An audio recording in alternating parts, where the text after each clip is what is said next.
séculos, perfumistas são obcecados com âmbar gris ou âmbar cinza, uma substância rara e gordurosa que prolonga a fragrância de essências perfumadas, dando a elas um odor animalístico. Mas por um bom tempo, ninguém sabia o que âmbar gris era. Pedaços dela apareciam nas praias, fazendo com que as pessoas acreditassem que poderia ser seiva de árvores, ou quem sabe algum cogumelo submarino estranho, ou ainda alcatrão de vulcões submergidos. Mas depois de muito pesquisar, nós finalmente encontramos a origem desse extravagante ingrediente de perfumes, a bunda das baleias.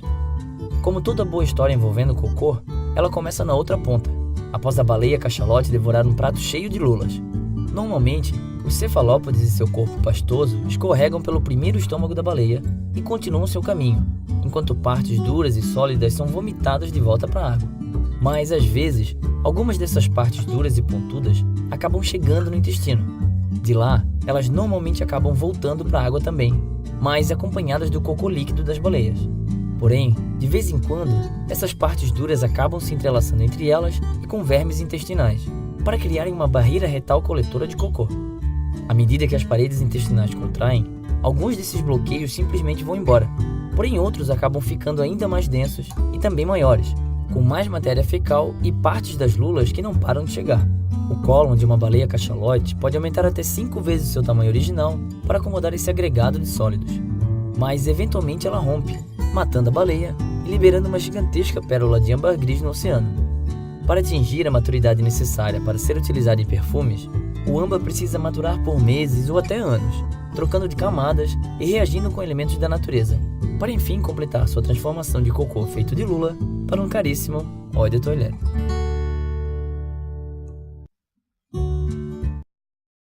É comum ouvir por aí que nós, os seres humanos, compartilhamos 50% do nosso DNA com as bananas, 80% com os cães e 99% com os chimpanzés. Levando ao pé da letra, esses números fazem parecer que poderíamos tirar uma célula de um chimpanzé e uma célula de um ser humano, pegar o pacote de DNA conhecido como cromossomos, organizar eles como a página de um livro e conseguir ler os dois como se fossem idênticos. Mas, na realidade, esses livros não seriam assim iguais tão facilmente. Durante os 6 a 8 milhões de anos desde que nos dividimos do nosso último ancestral comum, mutações aleatórias e a própria seleção natural mudaram cada um dos nossos genomas de maneira radical e únicas. 2 dessas páginas de DNA se fundiram, deixando-nos com 23 pares de cromossomos, enquanto os chimpanzés ainda possuem 24. Outras grandes mutações reformularam grandes seções de texto, duplicando um pedaço de DNA humano aqui, apagando um pedaço de DNA chimpanzé ali, enquanto ao longo desse texto pequenas mutações trocaram uma letra por outra. Quando pesquisadores resolveram comparar o genoma dos chimpanzés com o dos humanos, essas diferenças de uma única letra eram fáceis de identificar. Mas as seções grandes e incompatíveis, bem, não era. Por exemplo, se um parágrafo genético com milhares de letras aparece 2 vezes no genoma humano, mas apenas uma na contraparte chimpanzé, essa segunda cópia conta como milhares de mudanças ou apenas uma? E o que dizer de parágrafos idênticos que aparecem em ambos os genomas, mas em lugares diferentes, ou em ordem inversa, ou ainda quebrado em pedaços? Ao invés de macaquear por aí com essas questões difíceis, os pesquisadores simplesmente excluíram todos os grandes setores incompatíveis, nada mais nada menos do que 1,3 bilhões de letras de DNA, e compararam os 2,4 bilhões restantes letra por letra, chegando à conclusão que 98,77% eram idênticos. Então, sim, nós compartilhamos 99% do nosso DNA com os chimpanzés, se ignorarmos 18% do genoma deles e 25% do nosso. Mas não é assim tão simples. Assim como uma pequena vírgula pode mudar completamente o sentido de uma frase, algumas mudanças no DNA às vezes resultam em grandes mudanças na aparência ou comportamento de uma criatura, enquanto outras vezes não muda muita coisa. Então simplesmente contar o número de mudanças genéticas não nos diz muito sobre quão semelhante ou diferente 2 criaturas são. Mas isso não quer dizer que não podemos aprender alguma coisa comparando seu código genético. Afinal, o DNA contém um histórico das relações evolutivas entre todos os organismos. É um registro meio confuso, mas lendo com atenção, fomos capazes de reunir informações o suficiente para aprimorar a árvore da vida que começamos a desenhar muito antes do sequenciamento de DNA existir. Talvez a gente não seja realmente 99% chimpanzé, mas somos 100% hominídeos e pelo menos um pouco bananas. Marrom e amarelo. Mas, na verdade, o nosso sistema digestivo destrói praticamente todas as cores no processo, sobrando apenas uma massa acinzentada. Os pigmentos que dão cor aos nossos cocô e xixi não vêm da nossa comida, mas sim do nosso sangue.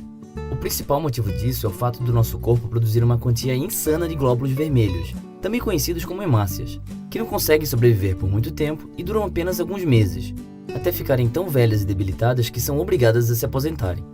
Mas se todas as células de glóbulos vermelhos fossem direto para o esgoto e levassem com elas suas moléculas de ferro transportadoras de oxigênio, não só o nosso cocô e xixi seriam da cor vermelha, como nosso corpo rapidamente iria ficar sem ferro para novos glóbulos vermelhos, e nós morreríamos. O que acontece, então, é que os glóbulos brancos, ou leucócitos, chegam junto no colega vermelhinho e recolhem o precioso ferro de dentro dele, deixando a descartável célula se degradar em uma molécula chamada bilirrubina.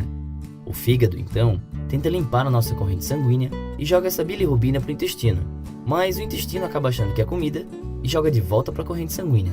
Ou seja, se deixar por conta deles, o nosso corpo coloca a bilirrubina num loop infinito e acaba nunca se livrando dela. Para nossa sorte, algumas bactérias intestinais interrompem esse ciclo, mastigando essa molécula e criando outra em seu lugar, a urobilinogênio, finalmente deixando isso pronto para deixar no nosso corpo, por dois caminhos. Na saída número 1, a urobilinogênio é tratada como se fosse bilirrubina e volta para a corrente sanguínea, mas dessa vez fazendo seu caminho até os rins, que a identifica como algo descartável e processa da maneira correta, numa molécula de cor amarela, antes de enviar para a bexiga, que encaminha para o banheiro, ou quem nunca, né? Já na porta número 2, alguns micróbios do intestino mastigam e transformam a urobilinogênio em uma molécula marrom escura, que faz um passeio até o fim do cólon, encontrando aquela massa cinzenta que falamos antes no caminho, deixando o produto final daquela cor que estamos acostumados. Resumindo, rosas são vermelhas e hemácias também. Bactérias deixam nosso cocô marrom e os rins o xixi amarelo, como lhe convém. Quando isso acontecer, não esqueça, deixe a descarga para mais além. Só nos Estados Unidos, 22 pessoas morrem todos os dias na fila de espera por um transplante de rim, fígado, coração ou pulmão. Infelizmente, não existem órgãos humanos doados o suficiente, e sair por aí roubando os órgãos de pessoas saudáveis não é uma boa ideia. Mas os órgãos dos porcos têm praticamente a mesma estrutura e proporções dos órgãos humanos, e nós já sacrificamos meio bilhão dessas criaturas todos os anos em troca de comida. Então, por que não aproveitar os órgãos deles também? Bom, o nosso sistema imunológico é muito bom em encontrar e destruir qualquer corpo estranho. Por isso, até mesmo os órgãos de outros seres humanos às vezes são rejeitados. Imagine então o órgão de um animal. E, no caso dos porcos, seus órgãos possuem uma molécula de açúcar na superfície das suas células que basicamente pede para brigar com os anticorpos do corpo humano. Mas a ciência não para de avançar e hoje é possível alterar os porcos para que seus órgãos não carreguem esses açúcares. Então, partindo do princípio que outras incompatibilidades possam ser eliminadas de maneira similar, quem sabe um dia seja possível o transplante de órgãos entre porcos e seres humanos. Só que existe uma ideia ainda mais radical quando o assunto envolve órgãos humanos e porcos: cultivar órgãos humanos sob medida nos porcos. Na verdade, isso já passou da fase de ser uma ideia, é um experimento em andamento na vida real. Primeiro, nós desenvolvemos um embrião suíno sem os rins.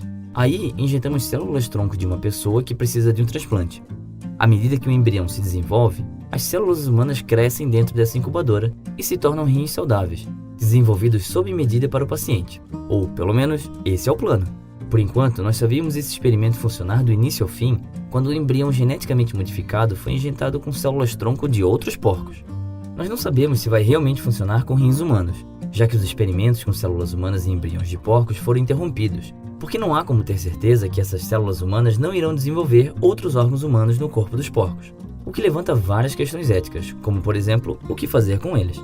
Mesmo que as células saiam criando órgãos por aí, e esses porcos híbridos acabem salvando a vida de várias pessoas, que direitos um porco meio humano teria, mesmo que essa metade seja apenas um rim? E se forem 2 rins? Que tal 2 rins, um fígado e um par de pulmões? Teoricamente, nós poderíamos usar a mesma tecnologia para criar outras partes do corpo humano, como o coração, a medula espinhal e até mesmo o cérebro. Tudo isso dentro de um porco. E, quando isso acontecer, como vamos saber se aquele porco ainda é um porco?